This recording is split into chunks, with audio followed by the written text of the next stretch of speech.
ನನಗೆ ಏನು ಅಂದರೆ ಸಂಜೆ ಹೊತ್ತು ಏನಾದರೆ ಸ್ಕೂಲಿಗೆ ಸೇರಿಸ್ತಾರ ಅಂತ ಎಲ್ಲ ಕೇಳಿದ್ರು. ಅದಕ್ಕೆ ಅವರು ಓದೋಕ್ಕೆಲ್ಲ ಅನುಕೂಲ ಮಾಡಿಕೊಡ್ತಾರೆ, ಆಮೇಲೆ ಮಿಲ್ಟ್ರಿಗೂ ಸೇರಿಸ್ತಾರೆ ಅಂತ. ಸರಿ ಅಂತ ನಾನು ಅಲ್ಲಿಂದ ಅವ್ರ ಮನೆಗೆ ಬಂದೆ.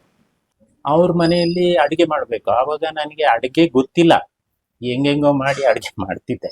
ಅಂದರೆ ಅವರು ಸ್ವಲ್ಪ ತೋರಿಸ್ಕೊಡ್ತಿದ್ರು, ಒಂದು 2 ದಿವಸ ತೋರಿಸ್ಕೊಟ್ರು ಅಷ್ಟೇ.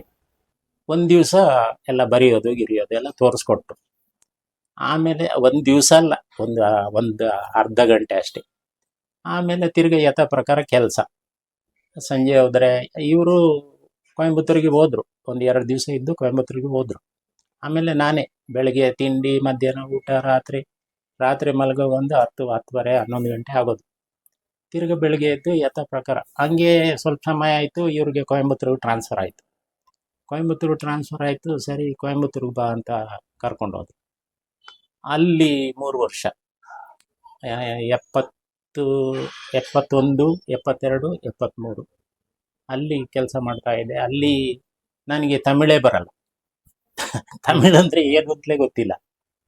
ಸರಿ ಅಂತ ಅವರು ಅಲ್ಲಿ ಏನಾದರೂ ಅಂಗಡಿಗೆ ಹೋದರೆ ಅದು ಅಂತ ತೋರಿಸಿ ಏನೋ ಮಾಡಿ ಮ್ಯಾನೇಜ್ ಮಾಡ್ತಾ ಇದ್ದೆ. ಅಲ್ಲಿ 3 ವರ್ಷ ಅವ್ರ ಮನೆಯಲ್ಲೇ ಕೆಲಸ ಮಾಡ್ತಾ ಇದ್ದೆ. 3 ವರ್ಷದಲ್ಲಿ ತಮಿಳು ಕಲ್ತ್ರ ನೀವು? ಹಾಂ, ತಮಿಳು ಅಲ್ಲಿ ಕಲಿಯೋದಕ್ಕಿಂತ ಬೆಂಗಳೂರು ಬಂದಮೇಲೆ ಜಾಸ್ತಿ ಕಲಿತಿದ್ದು. ಅವರು ಕ್ವಾರ್ಟರ್ಸ್ ಸಿಕ್ತು, ಅವ್ರಿಗೆ ವಿವೇಕ್ ನಗರದಲ್ಲಿ ಕ್ವಾರ್ಟರ್ಸ್ ಸಿಕ್ತು. ಕ್ವಾರ್ಟರ್ಸ್ ಕರ್ಕೊಂಡೋದು. ಆಮೇಲೆ ನಾನು ಪಟ್ಟು ಹಿಡ್ಕೊಂಡೆ. 6 ವರ್ಷ ಆಯಿತು. ಮಿಲ್ಟ್ರಿಗೆ ಸೇರಿಸ್ತೇನೆ ಅಂತ ಹೇಳಿದ್ರಿ. ಸರಿ, ನಾನು ಕೇಳಿದ ಮೇಲೆ ಆಮೇಲೆ ಮಿಲ್ಟ್ರಿ ಚೆಕಪ್ಗೆಲ್ಲ ಕರ್ಕೊಂಡೋದ್ರು. ಎಲ್ಲ ಕರ್ಕೊಂಡೋದ್ರು. ಚೆಕಪ್ ಆಯಿತು, ಓಕೆ ಅಂತ ಇದಾಯಿತು. ಆಮೇಲೆ ಹಲ್ಲು ಏನೋ ಹುಲ್ಕಲ್ಲಾಗಿತ್ತು, ಅದು ತೆಗಿಬೇಕು ಅಂದರು. ಸರಿ ಅಂತ ತೆಗ್ಸಿದ ಮೇಲೆ ಇವರು ಸೆಲೆಕ್ಟ್ ಆಗಿದೆ, ವೇಕೆನ್ಸಿ ಇಲ್ಲ ಅಂತ ಅಂದ್ಕೊಂಡ್ಬಿಟ್ರು. ವೇಕೆನ್ಸಿ ಇಲ್ಲ, ವೇಕೆನ್ಸಿ ಬರಲಿ ಅಂತ.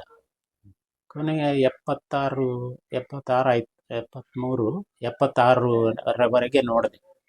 ನನಗೆ ಯಾಕೋ ಅವರು ಸ್ವಂತ ಮನೆ ಕಟ್ಟಿದ್ರು ಇಂದ್ರನಗರಲ್ಲಿ. ಆವಾಗ ಅಲ್ಲಿ ಕರ್ಕೊಂಡೋದ್ರೆ ಇನ್ನೂ ಬಿಡಲ್ಲ ಇವರು ಅಂತೇಳಿ ನನಗೆ ಖಾತ್ರಿ ಆಯಿತು. ನಾನು ಬರಲ್ಲ, ನೀನು ಮಿಲ್ಟ್ರಿಗೆ ಸೇರಿಸೋದು ಬೇಡ, ನಾನು ಮಿಲ್ಟ್ರಿಗೆ ಹೋಗೋದು ಬೇಡ ಅಂತೇಳಿ ತಿರ್ಗಾ ಕೊಯಂಬತ್ತೂರಿಗೆ ಹೋದೆ.